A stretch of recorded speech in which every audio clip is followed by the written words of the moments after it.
नमस्कार दोस्तों, मैं स्मित मिश्रा स्वागत करता हूं एक बार फिर से आप सभी का एमजेटी एजुकेशन में। दोस्तों, आप लोग की डिमांड पर वीकली करंट अफेयर की ये सीरीज लाई गई है।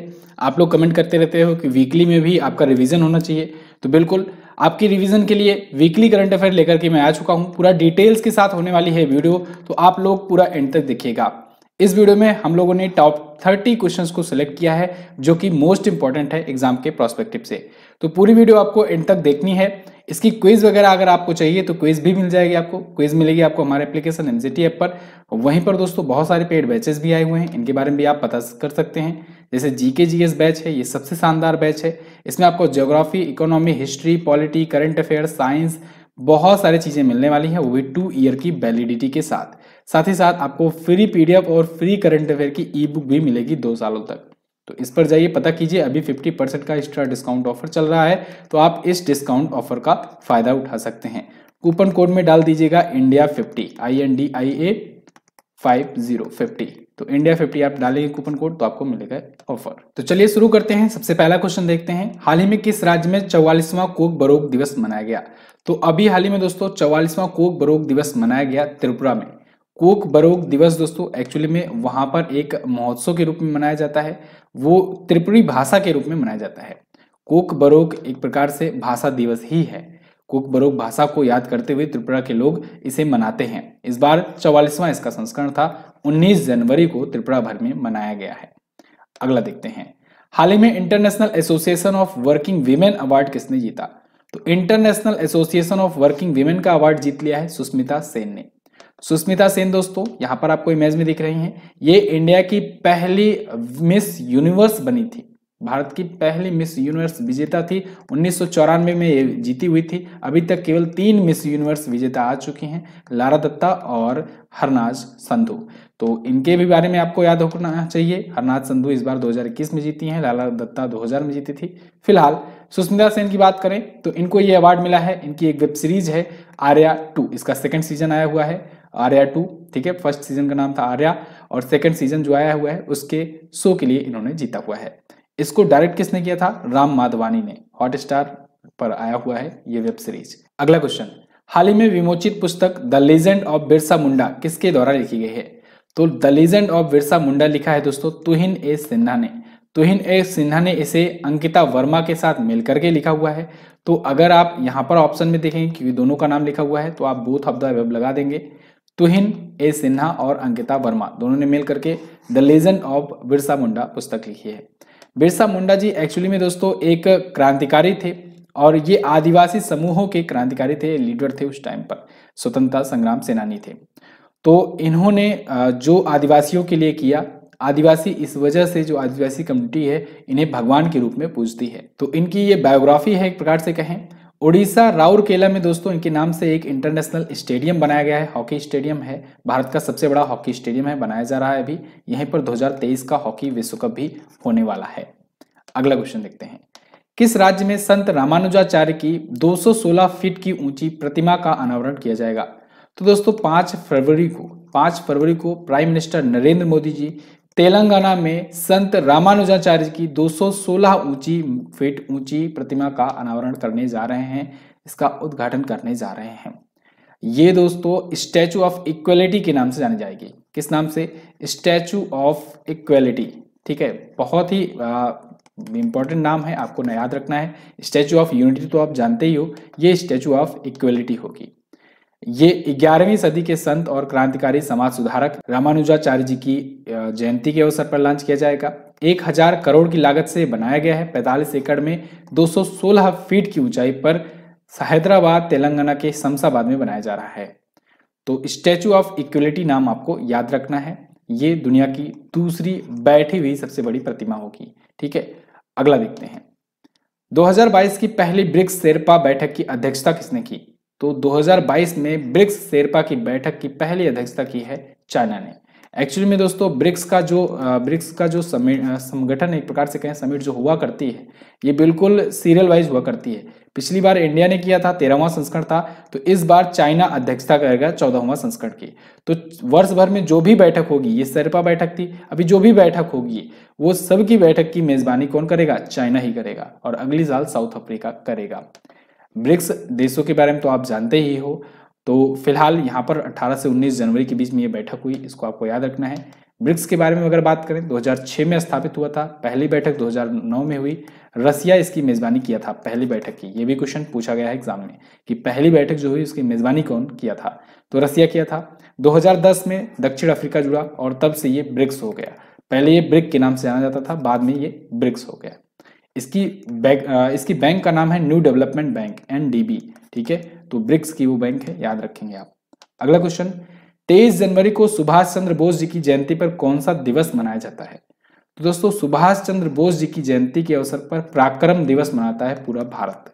पराक्रम दिवस 23 जनवरी को मनाया जाता है। नेताजी सुभाष चंद्र बोस की जयंती होती है। इस बार इनकी 125वीं बर्थ एनिवर्सरी थी और इस बार दोस्तों इनकी जयंती के अवसर पर एक बहुत बड़ा इनके लिए एक प्रकार से कहें कि हम लोगों ने श्रद्धांजलि के रूप में इनको दी।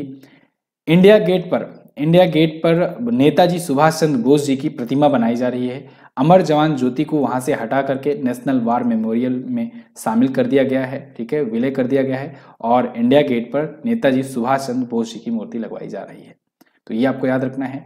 नेताजी सुभाष चंद्र बोस जी ने एक पुस्तक लिखी थी, द इंडिया स्ट्रगल। इनका एक समाचार पत्र भी चलता था स्वराज नाम से। इन्होंने नारा दिया, जय हिंद, तुम मुझे खून दो मैं तुम्हें आजादी दूंगा। नेताजी की जयंती के अवसर पर 23 जनवरी को मनाया जाता है पराक्रम दिवस। अगला क्वेश्चन, हाल ही में किस देश ने अपने एक मेट्रो स्टेशन का नाम महात्मा गांधी जी के नाम पर रखा? तो अभी हाल ही में मॉरिशस ने दोस्तों अपने एक मेट्रो स्टेशन का नाम महात्मा गांधी जी के नाम पर रखा हुआ है। एक्चुअल में ये जो मेट्रो स्टेशन है ये इंडिया के ही योगदान से बनाया जा रहा है, तो इस वजह से इंडिया को याद रखने के लिए बापू जी के नाम पर इन्होंने एक मेट्रो स्टेशन का नाम रख दिया है। इसका उद्घाटन प्रविंद जगन्नाथ जी ने किया, जो कि मॉरिशस के प्राइम मिनिस्टर हैं। मॉरिशस की राजधानी पोर्ट लुइस होती है। अफ्रीका कॉन्टिनेंट के पास में पड़ता है, एक छोटा सा देश है। लगभग 90% तो उसमें भारतीय ही रहते हैं। मॉरिशस रुपया यहाँ की करेंसी होती है। अगला क्वेश्चन, भारत कब तक दुनिया का तीसरा सबसे बड़ा एथेनॉल उपभोक्ता बन जाएगा? तो भारत दोस्तों 2026 तक बन जाने वाला है एथेनॉल कंज्यूमर, दुनिया का तीसरा सबसे बड़ा, थर्ड लार्जेस्ट एथेनॉल कंज्यूमर। ये एथेनॉल कंज्यूम करने के मामले में चाइना को पीछे करने वाला है। चाइना को 2026 तक ये पीछे कर देगा। तो इस रिपोर्ट को जारी किया है इंटरनेशनल एनर्जी एजेंसी ने। अगला देखते हैं, ICC women's ODI team of the year 2021 में किस भारतीय खिलाड़ी को जगह मिली? तो दोस्तों आईसीसी की जो प्रत्येक वर्ष जारी की जाती है टीम्स ऑफ द ईयर, उसमें मेंस की भी जारी की जाती है और विमेंस की भी जारी की जाती है। तो ओडीआई में अगर बात करें तो ओडीआई में पुरुषों में तो कोई सा भी भारतीय नहीं शामिल किया गया। एक्चुअली में ओडीआई के अलावा टी20 में भी कोई भी पुरुष खिलाड़ी नहीं है। लेकिन ओडीआई में अगर महिलाओं में बात करें तो 2 महिला खिलाड़ियों का नाम है, झूलन गोस्वामी और मिताली राज। तो उपरोक्त दोनों ऑप्शन यहाँ पर आपका करेक्ट होगा। मेंस ओडीआई टीम में कोई नहीं है, विमेंस ओडीआई टीम में 2 ये महिला खिलाड़ी शामिल हैं आईसीसी के। और अगर हम लोग विमेंस टी20 की बात करें तो विमेंस टी20 में दोस्तों स्मृति मानधाना इकलौती ऐसी भारतीय खिलाड़ी हैं जो आईसीसी की टीम ऑफ द ईयर में शामिल हैं। पुरुषों में टी20 में भी कोई सभी भारतीय पुरुष खिलाड़ी नहीं शामिल है। ओडीआई में अगर बात करें कैप्टन की तो वो हैं हीथर नाइट, इंग्लैंड की हैं। अगला देखते हैं, हाल ही में गुड डॉट ने किसे अपना ब्रांड एम्बेसडर बनाया? तो गुड डॉट ने दोस्तों अभी नीरज चोपड़ा को अपना नया ब्रांड एम्बेसडर चुना है।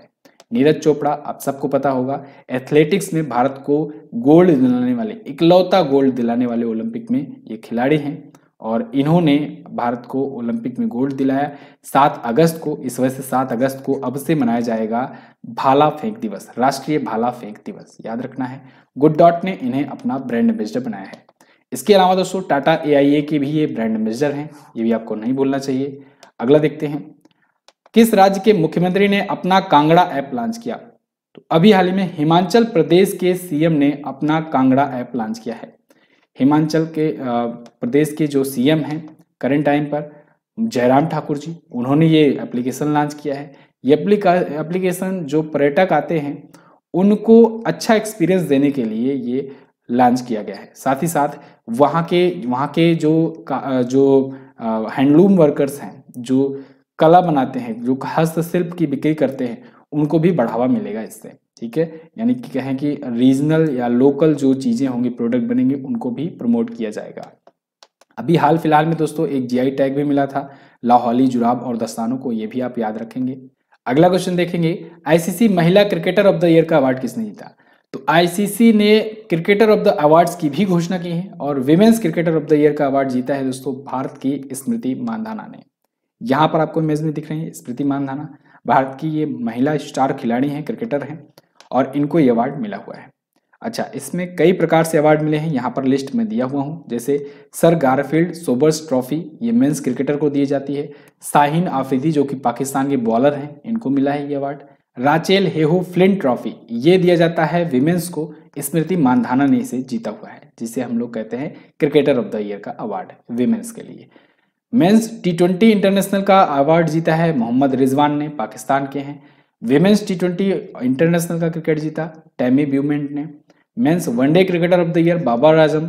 Mains women's ODI cricketer of the year Lizelle Lee और men's test cricketer of the year Joe Root ने जीता हुआ है। आईसीसी की अगर बात करेंगे दोस्तों तो ग्रेग बार्कले इसके अध्यक्ष हैं, 1909 में स्थापना हुई थी, ये भी आप याद रखेंगे। अगला क्वेश्चन, कितने बच्चों को प्रधानमंत्री राष्ट्रीय बाल पुरस्कार 2022 से सम्मानित किया गया? तो अभी हाल फिलहाल में 29 बच्चों को दोस्तों प्रधानमंत्री राष्ट्रीय बाल पुरस्कार से सम्मानित किया गया है। इन 29 बच्चों को 21 राज्यों से सिलेक्ट किया गया था और 15 लड़के और 14 लड़कियां इसमें शामिल थी। 6 कैटेगरीज में उनकी असाधारण क्षमताओं को देखते हुए उनको सम्मानित किया गया। 1 लाख रुपए का पुरस्कार दिया गया। ये चूंकि दोस्तों रिवीजन वीडियो है, इस वजह से मैं क्विकली आपको कवर करा रहा हूँ रिवीजन के पर्पज से, तो आप क्विकली रिवीजन करते चलिए। अगला क्वेश्चन, समुद्री अभ्यास नेपच्यून स्ट्राइक 2022 कहाँ आयोजित किया गया? तो ये दोस्तों भूमध्य सागर में आयोजित हुआ। एक्चुअली में ये नाटो का सैन्य अभ्यास था।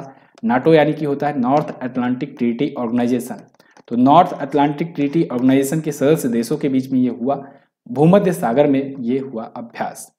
नाटो के बारे में अगर बात करेंगे तो ब्रुसेल्स बेल्जियम में इसका हेडक्वार्टर है, स्थापना हुई थी 1949 में। 30 सदस्य देश हैं और एडमिरल रोब बावर ये इसके वर्तमान में है अध्यक्ष। अगला question, Dhaka international film festival में किस फिल्म ने सर्वश्रेष्ठ फिल्म का पुरस्कार जीता? तो दोस्तों कुझंगल ने जीता हुआ है सर्वश्रेष्ठ फिल्म का पुरस्कार। कुझंगल से याद आया होगा आपको, ऑस्कर के लिए भारत की तरफ से ऑफिशियल एंट्री भी तो यही तो है। कुझंगल फिल्म जो है ये भारत की तरफ से ऑफिशियल एंट्री के रूप में गई हुई है और इसी ने अभी ढाका इंटरनेशनल फिल्म फेस्टिवल में जीत लिया बेस्ट फिल्म का अवार्ड। और कुझंगल भारत से PS विनोद राज द्वारा निर्देशित है, डायरेक्ट किया गया है। अगला क्वेश्चन, 2022 में कितने लोगों को पद्म विभूषण से सम्मानित किया जाएगा? तो इस पर तो मैं आपको वीडियो भी दे चुका हूं दोस्तों। पद्म सम्मानों की घोषणा हो चुकी है। एक्चुअल में गणतंत्र दिवस की पूर्व संध्या पर यानी कि कहें 25 जनवरी की शाम को अनाउंस होता है और दिया जाता है मार्च अप्रैल के महीने में। ठीक है, तो अनाउंस हो चुका है किसे कितना मिलेगा। फिलहाल यहाँ पर पद्म भूषण पूछा गया है, पद्म विभूषण पूछा गया है। तो पद्म विभूषण तो दोस्तों 4 व्यक्तियों को दिया जाएगा इस बार। 17 को दिया जाएगा पद्म भूषण, 107 को मिलेगा पद्मश्री। इस बार भी भारत रत्न किसी को नहीं मिलेगा। टोटल 128 व्यक्तियों को पद्म सम्मानों से सम्मानित किया जाएगा। तो पद्म विभूषण से ये 4 व्यक्ति सम्मानित होंगे, जिसमें देश के पहले chief of defence staff general Bipin Rawat ji का नाम है। मरणोपरांत इनको दिया जाएगा।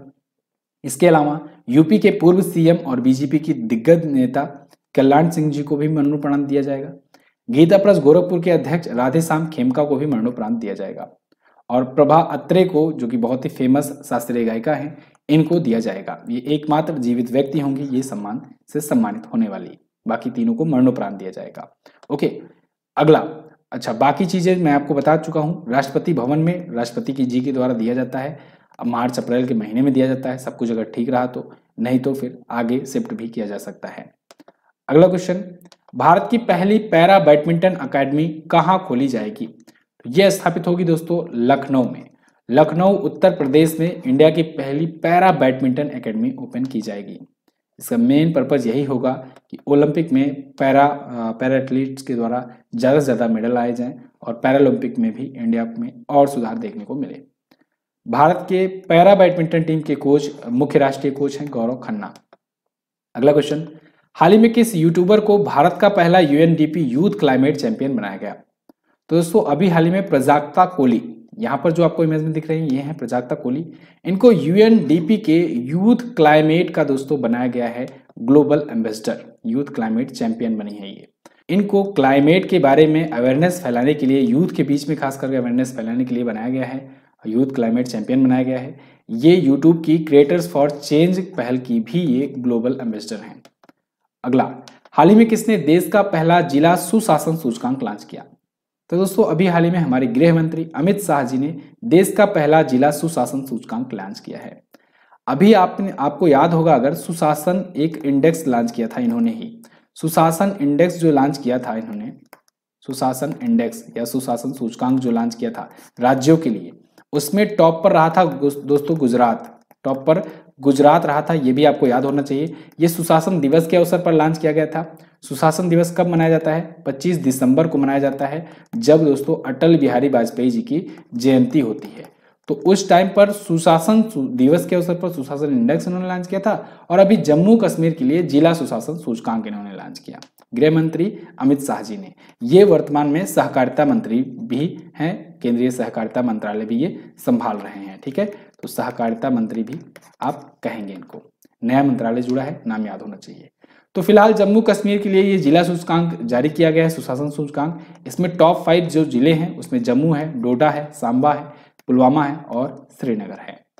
अगला क्वेश्चन, राष्ट्रीय बालिका दिवस कब मनाया जाता है? तो नेशनल गर्ल चाइल्ड डे दोस्तों प्रत्येक वर्ष 24 जनवरी को मनाया जाता है।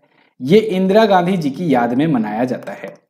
एक्चुअली में दोस्तों इसी दिन इंदिरा गांधी जी जो हैं ये पहली बार प्राइम मिनिस्टर के रूप में शपथ ली थी। 1966 में पहली बार प्राइम मिनिस्टर बनी थी। फर्स्ट और इकलौती, ओनली वन ये लेडीज पीएम है, भारत की महिला प्रधानमंत्री हैं। अभी इनके बाद कोई और महिला प्रधानमंत्री नहीं आई तब से। ठीक है, तो नेशनल गर्ल चाइल्ड डे मनाया जाता है 24 जनवरी को प्रत्येक वर्ष, और ये मनाया जाता है 2008 से। अगला क्वेश्चन, किस राज्य में पहला वैज्ञानिक पक्षी एटलस मिला? तो दोस्तों अभी हाल ही में केरल में पहला वैज्ञानिक पक्षी एटलस मिला हुआ है। केरल राज्य ने इसे लॉन्च किया हुआ है, केरल बर्ड एटलस नाम से। ठीक है, ये अपनी तरीके का पहला राज्य स्तरीय पक्षी एटलस है भारत का, और एशिया का सबसे बड़ा पक्षी एटलस भी इसे कहा जा रहा है। इसमें पक्षियों की देखभाल करने वाले लगभग 1000 से ज्यादा स्वयंसेवक हिस्सा ले रहे हैं। अगला क्वेश्चन, हाल ही में कहां पर रूस, चीन और ईरान के बीच में चीरू 2Q22 अभ्यास आयोजित हुआ? तो अभी हाल ही में दोस्तों यह अभ्यास हुआ है ओमान की खाड़ी में, चीरू 2Q2। देखिए ध्यान से, चीरू 2Q22 नाम है इसका। ठीक है ना, चीरू 2Q22 नाम है, वैसे होना चाहिए था 2022, लेकिन यही है नाम इसका। ओके, तो चीन, ईरान और रसिया, इन तीनों देशों के बीच में हुआ है। आप ध्यान से अगर देखेंगे तो यूएस की, अगर यूनाइटेड स्टेट्स ऑफ अमेरिका की बात करें तो इसका दुश्मन तो दोस्तों रसिया है ही, ईरान भी इसका दुश्मन है, चाइना भी कहीं ना कहीं धीरे धीरे इसका दुश्मन और कंपटीटर बनता ही जा रहा है। तो एक प्रकार से समझ लें, एक प्रकार से यूएसए को ही ये लोग काउंटर करने के लिए ये किए हुए हैं अभ्यास। अगला देखते हैं, भ्रष्टाचार धारणा सूचकांक यानी करप्शन परसेप्शन इंडेक्स 2021 में भारत किस स्थान पर रहा? तो भारत एक पायदान के सुधार पर दोस्तों आ गया है 85वें स्थान पर। पिछली बार 86वें स्थान पर था। इस बार भारत जो है वो 40 का ही स्कोर के साथ, यानी 40 स्कोर पिछली बार था और इस बार भी 40 के ही स्कोर के साथ 85वें स्थान पर आ गया है। करप्शन परसेप्शन इंडेक्स जो है ये ट्रांसपेरेंसी इंटरनेशनल के द्वारा जारी की जाती है। डेनमार्क इसमें फर्स्ट पर है, सेकंड पर फिनलैंड और थर्ड पर है न्यूजीलैंड।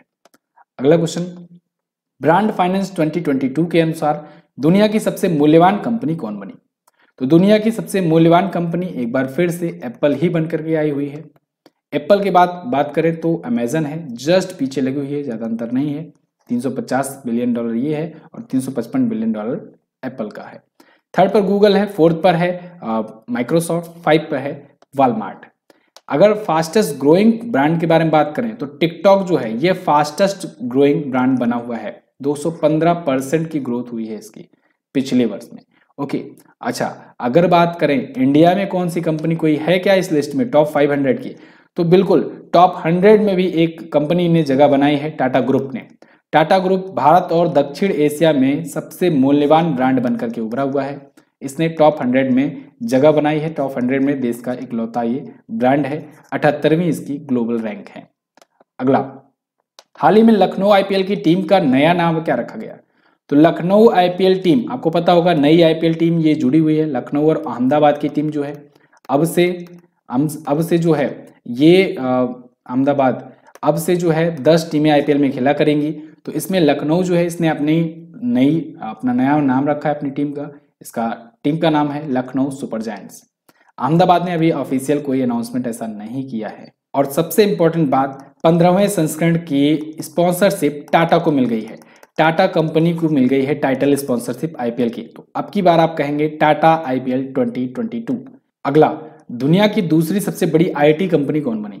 तो दुनिया की दूसरी सबसे बड़ी आईटी कंपनी बन गई है दोस्तों टीसीएस, टाटा कंसल्टेंसी सर्विसेज। इस पर मैंने आपको वीडियो भी दी हुई थी। TCS second largest IT company बन गई है। दुनिया की टॉप 10 में अगर बात करें तो टॉप 10 में 4 भारतीय आईटी कंपनी आ चुकी हैं। टॉप 5 में अगर बात करें या कहें टॉप 3 में, तो टॉप 3 में दोस्तों 2 भारतीय आईटी कंपनी हैं।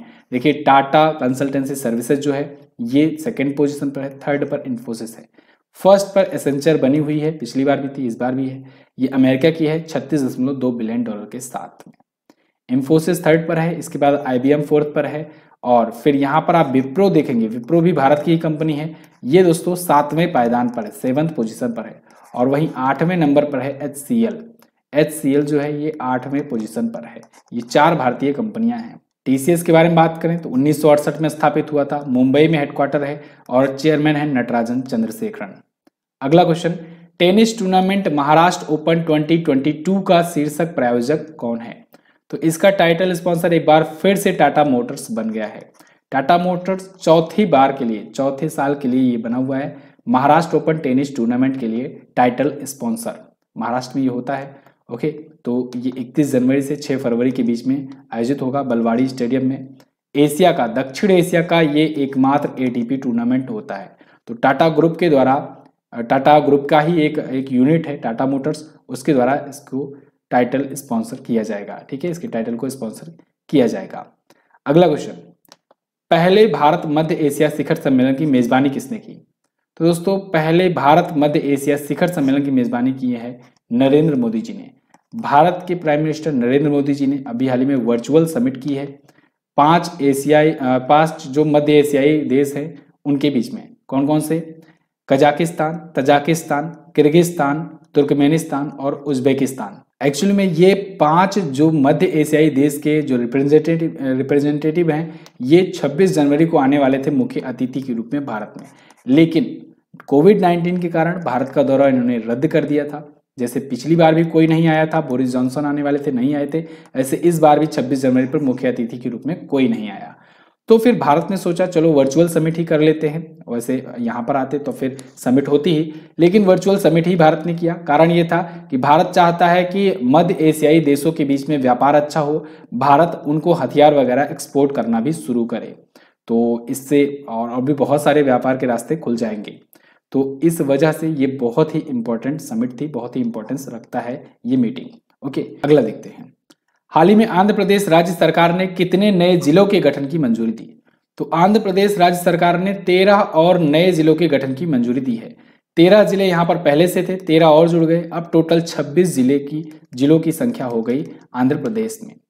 अब आंध्र प्रदेश में 26 जिले होंगे, हर एक जिलों को 2-2 भागों में तोड़ा गया है। ये 13 नए जिलों के नाम अगर बात करें तो मान्यम है, ओलेरी, सीताराम राजू, अनाकापल्ली, काकीनाडा, कोनासीमा, एलुरु, एनटीआर, बापटिया, पलनाडु, नंदयाल, श्री सत्यसाई, अन्नामय्या और श्री बालाजी हैं। तो ये 13 नए जिले जुड़े हुए हैं।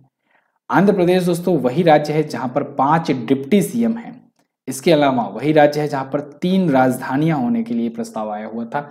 फिलहाल के लिए अभी फिर से सुनाई दे रहा है कि एक ही राजधानी फिलहाल ये रखेगा। आंध्र प्रदेश में ही भारत का सबसे लेटेस्ट हाईकोर्ट है, 25वां हाईकोर्ट। भारत में 25 हाईकोर्ट है और 25वां सबसे आखिरी हाईकोर्ट जो है वो यहीं पर है। आंध्र प्रदेश ही दोस्तों वो राज्य है जहां पर विशाखापत्तनम में हेडक्वार्टर बनाया गया है भारत के सबसे लेटेस्ट रेलवे जोन का, जो कि है 18वां रेलवे जोन। दक्षिण तटीय रेलवे जोन नाम है, साउथ कोस्टल रेलवे जोन। अगला क्वेश्चन, भारत का पहला ग्राफीन नवाचार केंद्र किस राज्य में स्थापित किया गया? तो इंडिया का पहला ग्राफीन इनोवेशन सेंटर दोस्तों ये स्थापित किया गया है केरल में। केरल में यह स्थापित किया जा रहा है। इंडिया का पहला ये होगा नवाचार केंद्र ग्राफीन के लिए। ग्राफीन एक ऐसा मटेरियल है दोस्तों जो बहुत ही खास इलेक्ट्रिसिटी इसका क्वालिटी होता है, इलेक्ट्रिक क्वालिटी होता है, और ये ये इंडियम को रिप्लेस करने के लिए एक प्रकार से काम में लाया जाता है। OLED के निर्माण में काम में लाया जाता है। OLED जो है basically organic light emitting diode होते हैं। इनका यूज मोबाइल के डिस्प्ले वगैरह में किया जाता है। तो अगर ये स्थापित हो जाता है, इनोवेशन सेंटर चलता है, अच्छे से काम करता है, ग्राफीन का प्रोडक्शन वगैरह सब अच्छे से होने लगता है, तो फिर भारत में डिस्प्ले निर्माण बहुत ही तेजी से किया जा सकेगा और कहीं ना कहीं स्मार्टफोन की कीमत कुछ घटती हुई नजर आएगी। तो 86.41 करोड़ में स्थापित किया जा रहा है इंडिया का पहला ग्राफीन इनोवेशन सेंटर केरल में। क्लियर बिल्कुल। तो बस दोस्तों ये तो थे टॉप 30 क्वेश्चन इस वीक के। आई होप आपने बहुत ही अच्छे से क्विकली रिवीजन किया होगा। अगर आप इसकी पीडीएफ चाहते हैं या और कोई डिटेल नोटिफिकेशन चाहते हैं, हमारे टेलीग्राम ग्रुप को आप ज्वाइन कर सकते हैं। टेलीग्राम को ओपन कीजिएगा, वहां पर सर्च कीजिएगा MZT एजुकेशन और ज्वाइन कर लेना है आपको ग्रुप को। इसके अलावा आप MZT ऐप पर इसकी क्विज वगैरह भी प्राप्त कर सकते हैं। तो MZT ऐप जरूर डाउनलोड कीजिए, नया अपडेट आया है, बहुत सारे नए नए फीचर्स आए हैं, इन सभी फीचर्स का आप लाभ उठा सकते हैं। वीडियो कैसी लगी है आप लोग कमेंट करके हमें ज़रूर बताएं। आप लोग बताइए कमेंट करके कि क्या इसे कंटिन्यू करना चाहिए या नहीं। अगर आप लोग कहेंगे तो वीकली करंट अफेयर की सीरीज कंटिन्यू की जाएगी। वीडियो को एंड तक देखने के लिए बहुत बहुत धन्यवाद। मिलेंगे अगले दिन की वीडियो में, तब तक के लिए नमस्कार, जय हिंद, वंदे मातरम।